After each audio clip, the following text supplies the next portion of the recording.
On TalkTV, Alex Dibble, our Deputy Head of News, is also with us in the studio. What do we know about that number of those injured, Alex? It seems to fluctuate depending on which report you're looking at here. Some saying 7, some 9, some saying up to 17.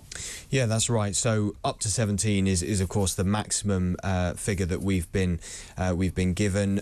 Initially, we understood that it was 2 adults and up to 7 children. Then we have had reports that it has been 9 children as well, up to 17. So not conflicting reports, but we could just see the situation developing almost in front of us as we try to respond to this. But there's been more local reaction as well in the last few minutes. AFC Wimbledon, a local sports team right at the heart of that community, they have tweeted our thoughts and prayers with those affected by an incident at the Study Preparatory School in Wimbledon.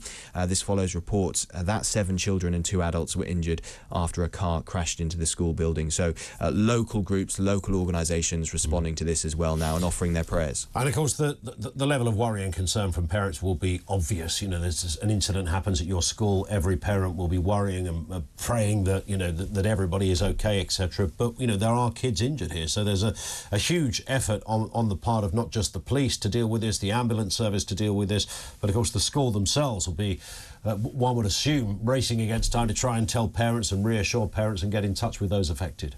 That's right, and you know, we have been trying to be in contact with the school, and the people who are handling calls, of course, have to be answering the phone because parents are calling up wanting to find out what's happened, of course, as you say, but then also the media are making those calls, so the staff members having to field those calls from both parents of their pupils but also media who are seeking information as well in order to be able to report to the public what's happened. So for the school, a very, very difficult time, and that's just in terms of handling the information requests coming in, not even beginning to talk about the actual situation that's happened. And just to reiterate, we understand this was a Land Rover car that crashed into the school around about 10 o'clock this morning, not terror related, and the reports are that the driver of that car had suffered some kind of medical incident.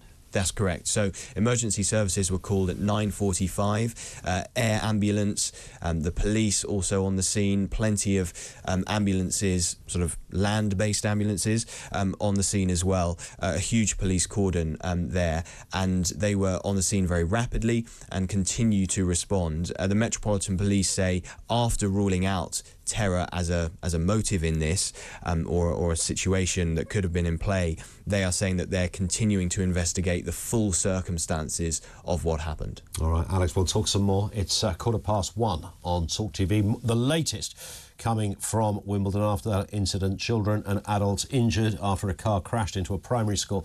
This is southwest London. It's a spit from Wimbledon, where the world's biggest tennis tournament is happening right now, just around the corner from the Wimbledon Common, which even people outside the area will be familiar with. It's a very busy part of southwest London. Clearly a huge incident. All emergency services are still on the scene.